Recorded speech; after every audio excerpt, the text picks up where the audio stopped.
la rabisso toujours la Renaissance. Ouais. La Renaissance TV. Ah oui. Pas on m'a vu du Shadrach qui respect na yonga mo saka na le kaka. Boyo le kaka Ouais. La Renaissance TV. Ah oui. Pas on m'a vu du Shadrach qui respect pas la rabisso toujours la Renaissance. Voilà, salut nos fidèles internautes. Bienvenue dans notre site Renaissance Télévision. Renaissance Télévision, vous continuez qu'au s'abonner massivement à la chaîne Bisso. Nous sommes là à l'émission Monde des artistes avec Blené Sibila, la promo de la presse internationale. Comme d'habitude, dans le Monde des artistes, aujourd'hui je suis avec une grande star. Aujourd'hui je suis passée, je suis avec Rio de BCBG. Les méthodes bêta ma solo, il y a une actualité, ma rambo beaucoup mais qui me sont question ça. Toko Tunéango, l'année n'a pas samboté. Bonjour star. Bonjour. Bonne santé. Ouais, santé ça va. Ouais, tout le monde a un swag.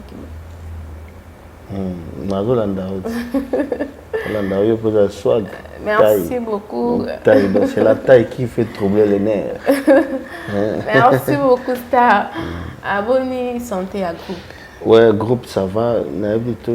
Tous ceux qui osent voir vraiment tout travailler trop. Ces derniers temps, on a beaucoup travaillé. On a commencé par ici, on est parti à Lubumbashi pour jouer des concerts. Et puis, Tozonga qui mercredi, une partie Bazonga qui mardi, une autre Bazonga qui mercredi. Hier déjà, tout un concert. Hier déjà. Vous avez un concert privé dans Hôtel du Fleuve, donc concert privé. Alors, donc pour dire que vraiment fatigue les gens cassé par rapport à mon salaire l'équipe m'a cassé quoi. Ouais, vraiment. Comment on va concert au BTN à Lubumbashi? Parce qu'il y a d'autres personnes qui ont informé la publicité puis la TV l'équipe vraiment té. Donc il y a qui surprise ou non, publicité parce qu'il y a le cas dans Lubumbashi. Sur Botala on a Rio TV, Rio BCBG TV, on a chaîne nanga, au monde que concert est vraiment informé, Lubumbashi tombé quoi, on a cassé la baraque. Vraiment. Donc tout bête qui vendredi na Pullman, na Caravia, dans Lubumbashi, samedi topé maki, dimanche tu bête na bar na bango kuna kaka il y a eu un barbecue comme ça donc voilà donc publicité les gars mingi côté na bango na Lubumbashi parce que conseil za kuna et puis il y a non beaucoup de publicité concert privé oui concert privé tout ça la publicité et puis concert privé mingi pèsera sans caméra ni photo. Ouais, merci beaucoup. Il y a d'autres personnes qui ont Rio. Tu es vraiment, mais tu es intégré à BCBG. Ouais, Rio, Nazaki, na évolué mingi na ba orchestre Mickey. Na beti na ba station Japana, na beti na ba dynamique achat. Na beti na ba Pench Missile, na beti na na groupe Jolino, place tokutana na ba Shai Ngenge, ba Soleil Wanga, ba Antonio Sampaio, ba Bill Clinton, il y a eu formation monene. Après biso il y a eu de Bill Clinton, de CNN, tu sais na ba Chantal Nyota, Chantal Mogao, na yo longwa na kena groupe Métis System, il y avait un Fema Dilu System. Na yoko longwa wanande. Pona kosuke sa na komina suka na wenge BCBG. Oya jibe piana moto pamba. Voilà. Vraiment. Quand ça n'a pas BCBG pas jibe piana. Est-ce qu'ils ont qui inspiration qui pas na yumo bana déjà ko sepela ko beta ko yemba kuna ou bien zaki na mutunde yakende kuna kuna. En fait, il y a eu une dislocation entre les deux leaders. Il y a eu deux leaders, il y a Papa Chéri qui était le président, et puis il y a eu aussi le président Werrason. Alors, ils se sont scindés, ils se sont disloqués. Tant Bakabwani Papa Chéri a sali groupe naé roi de la forêt pe na batu naé. Alors oui c'est toi parmi ma première écrit il y a Papa Chéri parce que tant Papa Chéri akendaki na ba artiste net ba Emilia ba Afande ba Blaise Boula alors ba sala qui tourner moko ya moulaï juste après dislocation wana ba betaki ata ba 8 mois na Europe kuna tant ba ko zonga nde ba tali que non il faut bazana ba second na bango avant ba na concert il faut ba second na bango nde ba sali recrutement le recrutement nde ba ko se retrouver parmi ba recrues wana. Donc il y a eu des filets de plus de 500 chanteurs, mais Papa Chéri a retenu que 4 chanteurs. Entre autres, Gilles Kibens, qui était le commandant de PPU. Parce que Gilles Kibens, le commandant de PPU. Il y a eu Chaingenge Bouba, Héritier Watanabe et Rio. Donc voilà. Il y a des artistes qui sont arrêtés na sélection. Donc voilà. Ouais, les pipi au niveau de Barana. Tu as la signification de monter. Est-ce que vous connaissez cette mission? Pipi à l'époque, président Moko, président Abisso, ex-président, Papa Mouzé Kabila Laurent. Azaki dans le système il y a pipi bazako sécurité présidentielle donc batu penda o bazaki ceinture naé bazako benga bango ba pipi donc Papa Chéri loka linga ko créer a tchepeno biso peto ceinture présidentielle mais il y a Papa Chéri parce qu'il y a eu des Blaise Boula des Emelia de Alain Pella ba chanteur mais azwa qui peut garde fou moroboué garde fou on a sikonde ezaki biso. Il y a bien ba PPU sécurité présidentielle. Voilà. Ah ouais, merci beaucoup les qui explication ba PPU ne ba bien kala je profiter encore un peu ça mbote pas à mon boss Django Chadra qui m'a vu depuis à maman Odette Kouimba tel cœur tel visage et puis sans oublier tes 4 sponsors officiels. Ouais, ba PPU va se rendre appétit c'est quoi vous avez ba PPU. Non, au fait ezabo ba titulaire bazoza so ba PPU te. Donc so ba net ba Alain Pella ba titulaire. Biso iskotrozaki ba second na ba onde ba benga ba biso sécurité présidentielle. Alors après biso tant biso to comme ba titulaire. To comme ba titulaire to yoza période ya ba PPU mosusu. Ba second na biso. Ba PPU mosusu ba yaki. Non, ba Abraham ba yako ya deuxième promotion. Troisième promotion à PPU. Biso to première promotion à PPU. Deuxième promotion à Didi Kalombo, ba Dolin, ba Chiquito, ba Yondi, ba Makoso, ba tikala na poto, ba PPU. Après le quoi on va tikala na poto, ndé Papa Chéri ko zosiko ba troisième PPU.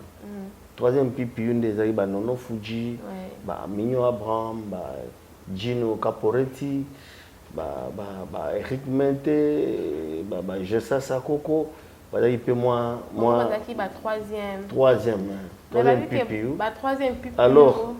Alors tant que va troisième PPU, il y a eu makambo belé qui commence na 4 on peut moi yaki ko yawana boke no ba miri yo ba ko mikolo balongwa tout ça boto zana équipe moi bana mike et Kabal m'ont monté alors Kabal on le simba quitté mais pendant Kabal on a des Papa Chéri a ko casser c'est comme en bas PPU alors bisiko BCBG bon mon corps abimse lo mususu ba benango BCBG bon mon corps donc ça sous ma PPU té ya sous ma kambo ya premier baninité comme ka BCBG voilà c'était à partir il y a Sekou wana et Salamaki. Ouais ma solo beta maté que vu que ndeba bino bodaki batete boloba ki ndenge beaucoup mais côté la troisième puis donc bino ko pesa bango espace té. Non, c'est faux déjà. Nous sommes des musiciens comme bango. Tous on a droit à intercaler artiste et Papa Chéri. bah, on peut baser qui artiste à Papa Chéri, comme nous. Donc, Netinga Boué, nous artiste, nous avons le droit d'intercaler artiste à vrai.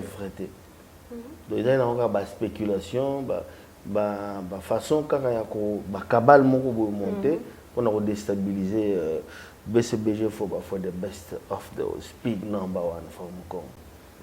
Oui, déjà combien d'années Pémine n'est Papa Chéri? Parce qu'il y a d'autres personnes qui vont le bac et qui Rio Tanga BCBG à Salara test. Et puis ce qui s'appelle la belle, on va dire que Yo va jouer là on a poto.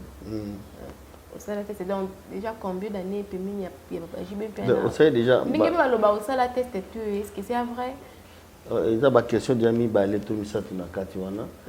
Bazonga na poto te. Na banane par question il y a poto. Bazonga na poto te, bazonga na kim. Tout ça la test donc comme des réponses à deuxième minute. Tout ça la test dans studio Bobongo. Il y a eu défilé, il y a plus de 500 chanteurs. Donc bazonga Chaingenge kuna, bazonga Rio kuna, bazonga Gilles Cubens kuna. Bien que biso tous ayi ko travailler et pas Papa Chéri na SBAI. Les gens ont SBAI. Mais qu'est-ce qui a fait que Bazbaro a besoin de la poto? C'est parce que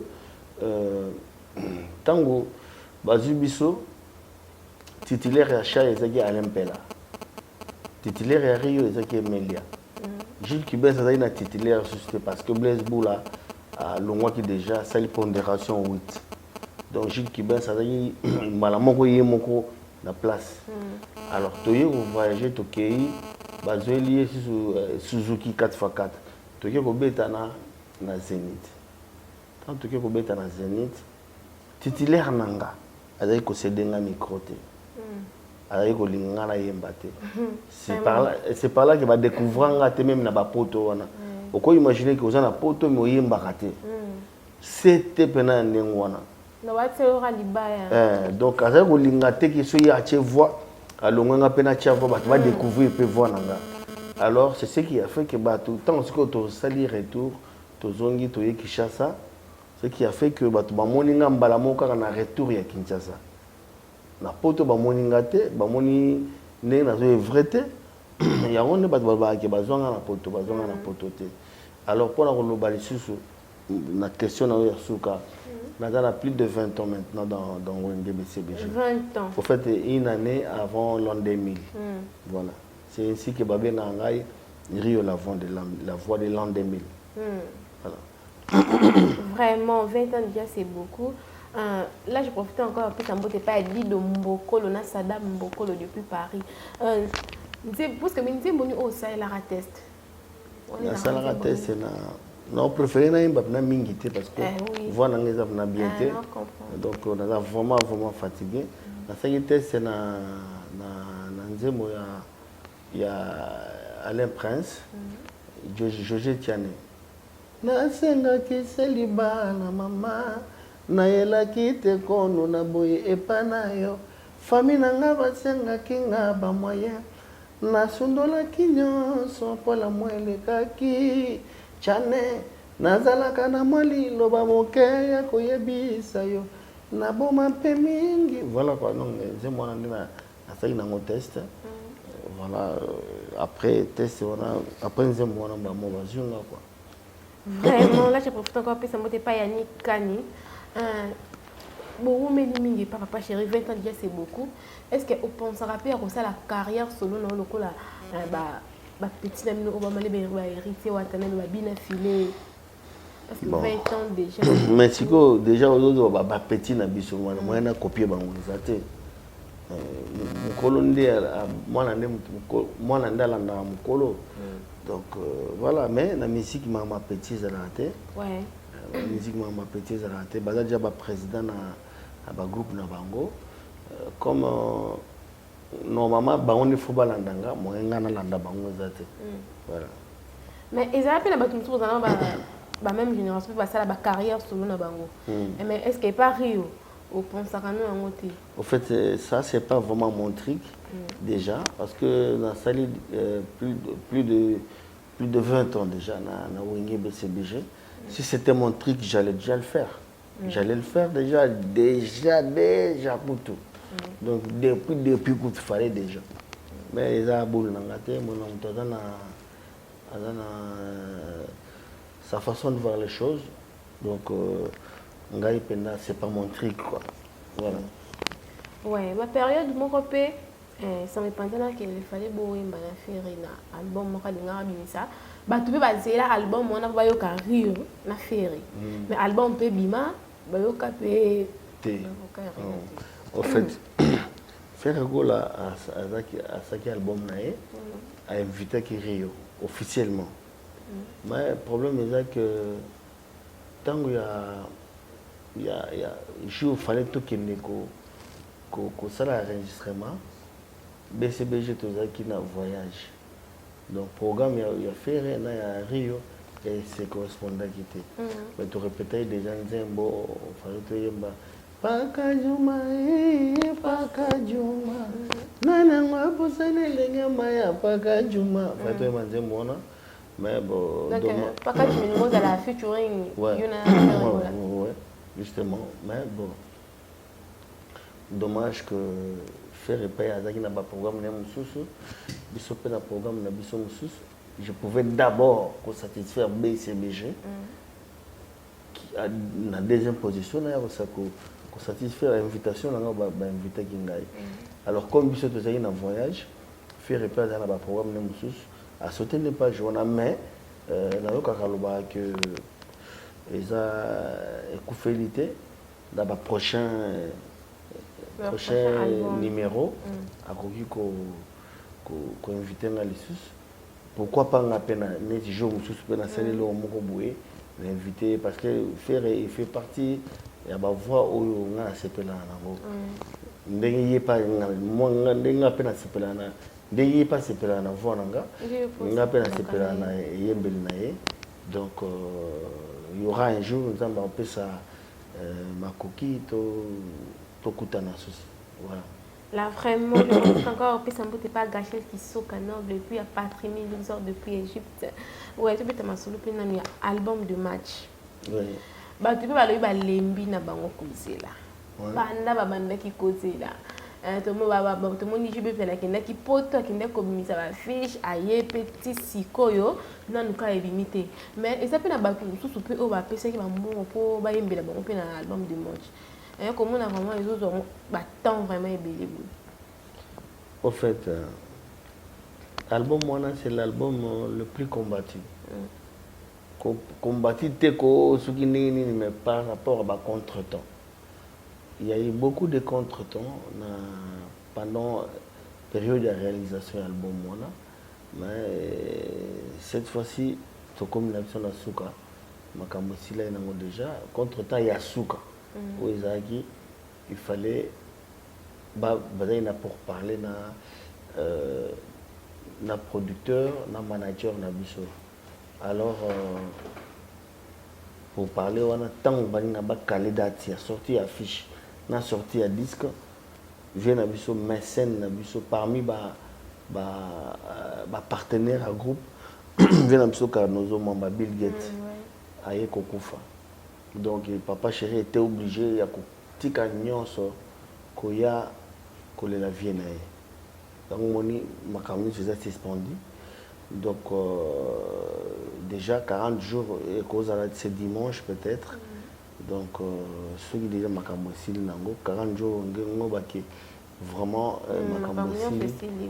Donc papa chéri ozonga pona kokalele bino date ya sortie à balle de match. Oui, parce que tu vas comme vraiment un peu pressé à battre. Est-ce quewana yo bima sous battu sous ya ba comme na mon ko. Le problème est que ba contre-temps tout ça dia album est belé tout ça là donc pourquoi pas tout ça là non. Et ça que ba contre-temps kaka. Mais ba contre-temps c'est linango bo za la calme album na bino zo bima la. Donc bon c'est pas. Là, vraiment, je tous à la calme album Calamité et Zobima. Et là, je profite encore à couper sa mot de père Michel et mon King Shire. Et puis après, c'est Mbongo. L'album de match aussi, mieux pour le titre. Oui, on a signé titre. On a signé Mambeta. Mbongo s'appelle.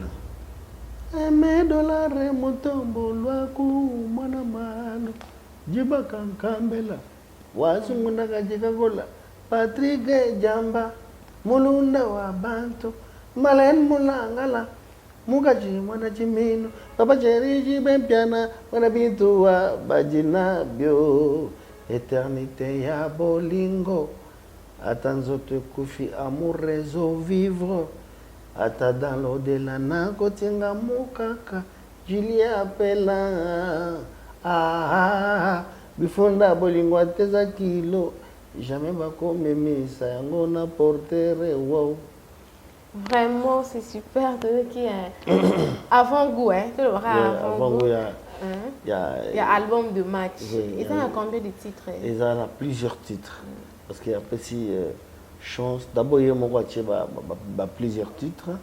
Et puis, il y a chance na ba musicien na épée ba titre. Donc, excusez-moi. Par rapport à fatigue. Donc, après, si artiste na chance pour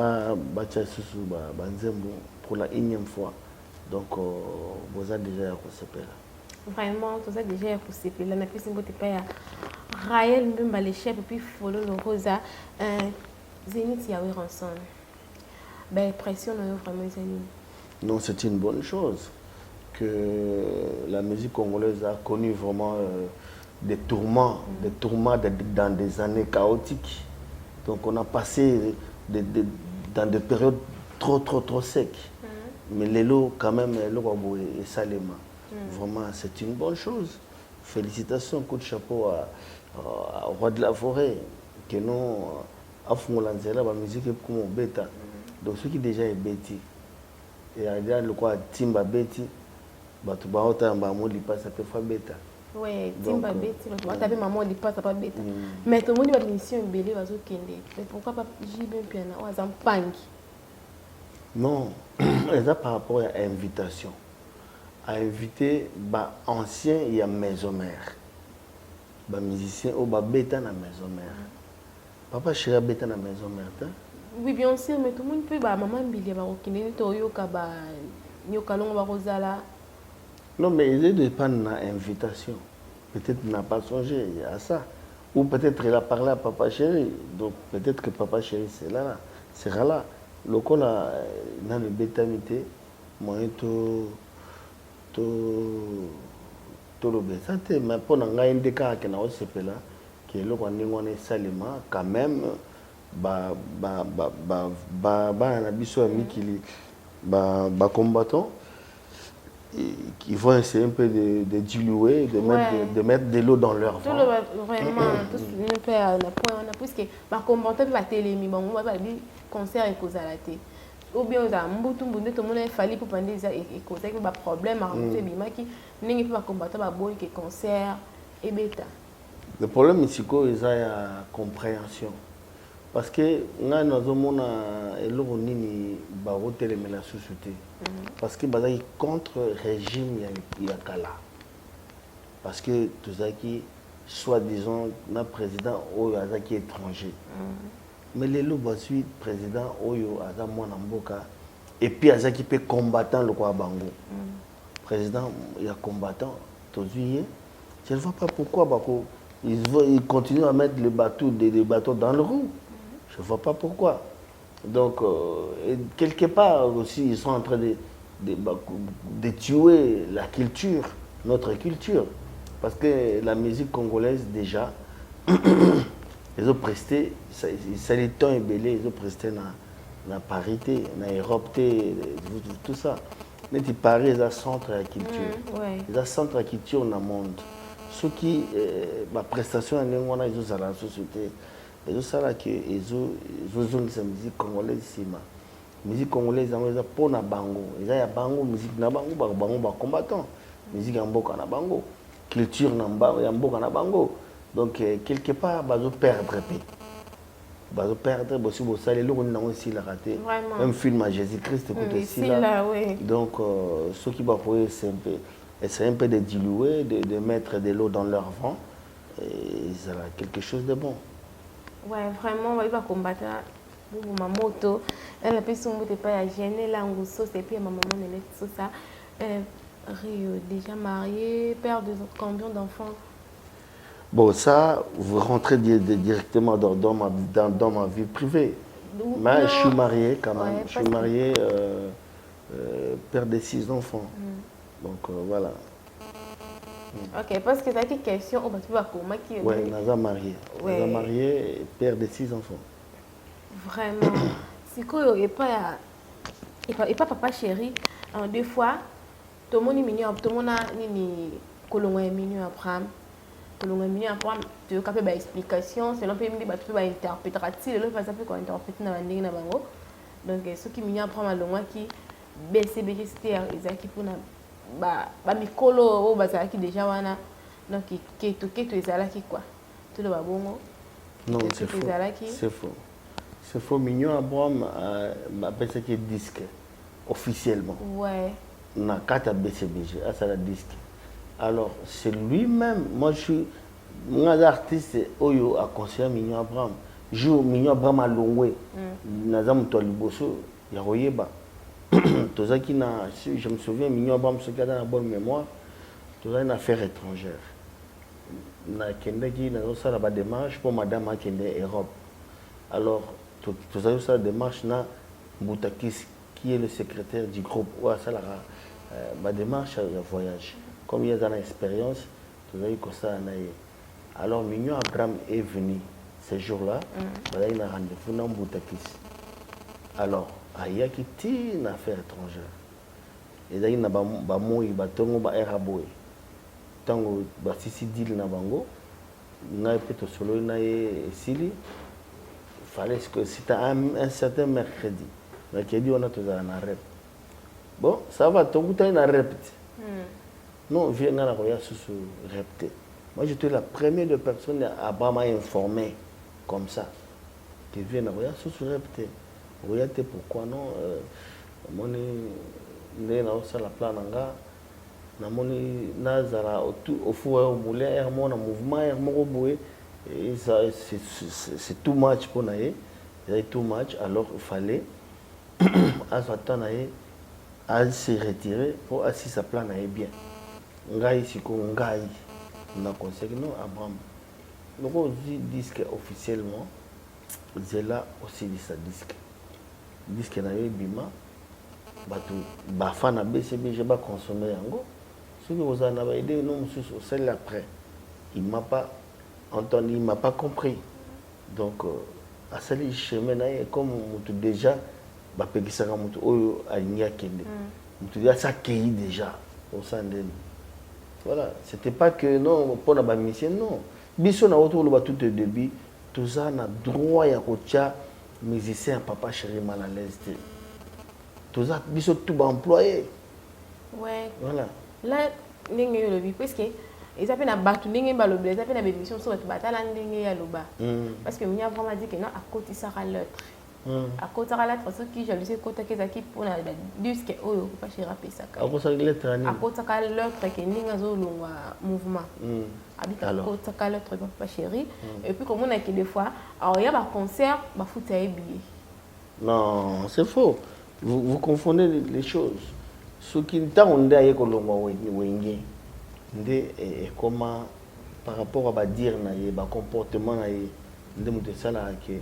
ce qui a le bienvenu artiste maître effacer les tableaux tout quand nous avons na poto à répéter na biso beti na biso ba concert voir même l'autre fois à auta poto ayi to beti ba concert tous qui peuvent voyager le Lubumbashi to kepena na Lubumbashi. Tous les musiciens, il y a Congo, le bienvenu. Le bienvenu. Sauf que lui, il n'est pas le bienvenu par rapport au comportement. Et ça, ceux qui ont côté lettre officiellement, à côté ça, il y a côté ça lettre officiellement. Donc, c'était pas nous. Voilà. Voilà, il faut lui en je te salue. Est-ce que, tant que papa chéri, abengaka étant témoin pour que aille ba raison oye alongoli on est dans ma caméra patron na employé na c'est pas à moi naoye bande nde basololaki et puis na kosenga yo mpe susu ezalaka question mpe ya suka ya Abraham to continuer tokoki s'éterniser kaka na Abraham te. Ouais, on continue. C'est parce qu'il y a plein de questions. Oh, tu vas comment qui? Il y a plein de questions. Oh, tu vas comment qui pour la mignon Abraham pour nous poser. Tout n'est pas sur les questions. Oh, yo. Na longo te poser. Ouais, y a tout tout. Na longo le cas c'est tout continuer. Dans ton continuer sur répondre bango, même si tu vas comprendre. Bah avantage ni ou des choses lui dépôt aux qui pour na BCBG par régime bien. Avantage c'est que tant on a d'abord un ngiri kuno ko lukanga te olukinga parce que na Rio na Rio wana pona BCBG na marque et le konga ya motuya pena na komona yango wana aujourd'hui na griffe et le konga na beti ba yojibo bandali nzaka tina Adidas mais Y monto na sima donc ba yojibo ce qui na lati Adidas simple aux en a pris oyote. Si on a la t-shirt moussous, ils en a pris oyo na l'antérieur. Mais le quoi on a comme la griffe, c'est qu'il a commis cher, n'a commis important. Lélo, donc souvenir n'a pas mon merci beaucoup na papa chéri. Il y a que ça faire de moi dans la lélo marque, lélo dans la marque, dans la Rio. Partout dans le monde, même si Rio a commenté, net na Singapour na commenté, net si Rio a commenté, mais éloigné Rio zala kuna, voya Rio zala kuna, donc na qui jamais qu'on passé inaperçu les lots. C'est un grand souvenir mon nez. Les restes on a, na ebiki ça la illusion na matériel c'est un makabo ya accompagner biso na vie. Et yaka après Kei, Rio, c'est ce qui est important d'avoir fait de moi Rio aujourd'hui. Et on a donc grand souvenir. Oui, vraiment, c'est ça, un grand souvenir. Puisqu'il y a tout le monde qui va puisqu'il y a beaucoup de pâté koya. Puisqu'il y a tout le monde qui a papa chéri. Et d'autres personnes, papa chéri, vraiment, a son musicien a été. Parce que d'autres ministres ont vraiment posé des mains dans mon nom qu'on a eu. Avant moi, je n'ai pas bêti bané belé. A bêti bané belé, mais poster une zate. Poster une zate. Même à côté ça, mon vocal, exact. Mais ce que comme on a bon, on va tout ça bouler. On se croit qu'on a né. BCBG, BCBG, bien fait dans ma vie. Tu es venu, oui, pas nanga. Tant au monde, tant au lieu pas nanga. J'ai l'air de quelqu'un qui souffre. Non. Voilà la réponse est donc ils ont bâtiment va bête noire. Bâtiment va toujours va faire noyer groupe BCBG. Il faut faire the best of de la machine à musique. Donc ils ont contraire à makamo ba kanisaka. Et déjà que BCBG c'est la classe. Ils ont top. BCBG ils ont top niveau. Voilà, ils ont big deal, grosse affaire. Barkis Nyon sur tout le monde, il y a Congo, Oyo Monyo, bazora comme modèle BCBG. Barreva BCBG. Tout sans exception, je te dis bien. Bakopiara baza net BCBG. Donc il y a un monde basala à moi net mais il y a rien en face. C'est maïs. Voilà. Oui, sango est tant pour balinga mais basala ensemble. Vraiment oui balinga mais basala ensemble. Ba vidéo est qui partout sur internet, il y a dansé au centre beaucoup de maladies en bas sous. Parce que belé batala kiango puisque au capé qui pas chéri à tali vraiment non à boire qui vient c'était ma tali vraiment kaya Sandra Sandra Lina Azali ex artiste na BCBG. Asaïbe Bamboule belé depuis à Longwa. Depuis à Longwa, et que ça n'a pas plus de 10 ans. Est-ce que tu as côté la Kawana? Bon, il y a une relation. Et puis, il a vie privée, vie privée à Sandra. Ils ont obligé quand tu es en terre. Et Sandra, Belli, mais il y a papa, chéri, tout le monde a Belaka. pourquoi oya ça dans des faut bo vilipender yango parce que tamboli partout na internet mon niveau ndio razaki wana le bel vraiment makambango neti ngai bonaza au courant le quoi na comme au courant na que nous rendre visite parce que aza petit na ngai Sandra Lina ma beauté moi na malama ko sana te donc a petit nanga donc on apprendre mais hier on était avec son frère na moni na qui li solo ngote mais ce qui na eu temps na relocaliser on a qu'elle koyeba ce qui se passe voilà. Ouais, merci beaucoup. Donc, comme déjà dans souka émission Abisso, ouais, mot de séparation na yo parce que c'est le mot de la fin on a sorti au mot de séparation na yo et ça vraiment n'est pas ba fin na yo bateau ba linga kayo ya dégâts. Puis tu vois même boss na biso alela yo ya dégâts. Ouais, mot de séparation na yo. OK, na kolobaka que d'abord j'avoue que je t'avais sous-estimé. Nathalie Kabo moi mukebo journaliste autour pour ba mikope ba yaka ba yebi ata ko sala no ba yebi déontologie ba yebi ata ko tuna ba question ti na yamba ebele na yamba ba ngo ebele d'autant Nathalie de na bina ba ka ke ambre mais salia mais na moni pena ozana bagage ozana autour pe ba question na yo pertinente ozana na talent oratoire comme on dit. Donc vraiment félicitations. Merci. Félicitations aussi à mon groupe d'avoir journaliste sur le coin. Merci. Tu te présentes bien, tu parles bien, donc c'est déjà un acquis. Donc félicitations à le patron. Comment on est Nani? Django Shadrach. Shadrach, félicitations à toi, mon frère. Et mon collègue parce qu'il n'a pas dans la chaîne Rio BCBG TV. Il y a d'autres personnes qui chance et belé votre chaîne et qui est Liboso. Pour la aussi que ça que n'a remercié Batu Oyo soutien Arabiso de loin ou de près. N'a moni bongo Patrick Djamba les millionnaires japonais. Donc deux fois. Donc, en tout cas, on a fait Simbota trop place à Zali. On a fait Simbota trop dans Kletskabe à Corine, plus important que tous les minéraux. On a fait Simbota trop, on a fait le président Mike Birindoa. On a fait Côte Barrière tout, on a fait Massa, on a tout, il y a Côte Bar. On a fait Simbota dans le Bumbashi, je vous aime bien. On a fait Eddie Menga, la figure emblématique des Kanfa de Lubumbashi. On a fait Simbota trop. Na pesi mbota trop boye na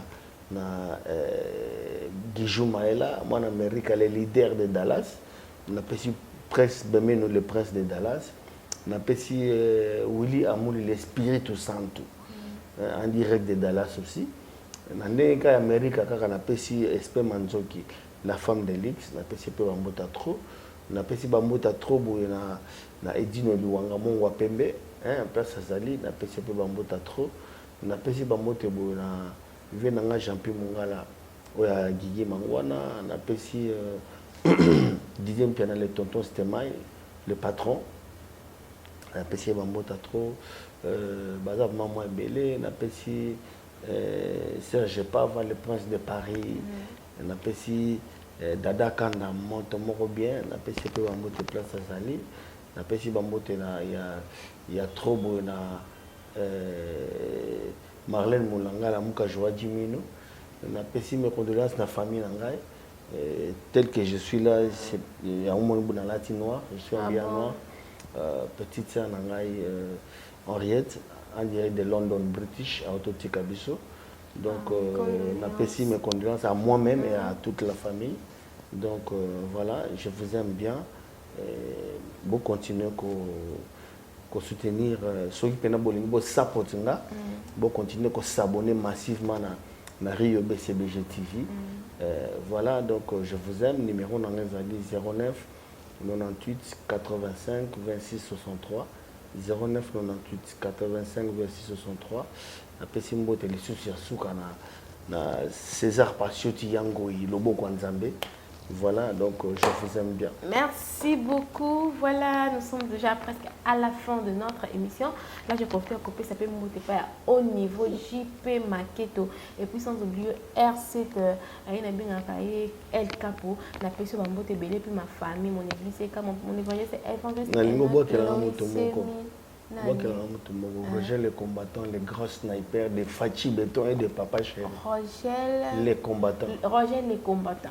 Ouais, les snipers de Papa Chéri et de Fachi Béton. Les snipers de Papa Chéri et de Fachi Béton. Voilà. Ouais, on a fait surtout pour vous révéler. Nous sommes déjà à la fin de notre émission. Vous continuez à s'abonner massivement à la chaîne Renaissance Télévision. Là, derrière la caméra, je vois Cardinal René Mutendo. La personne va monter belé. Puis, les banques à sous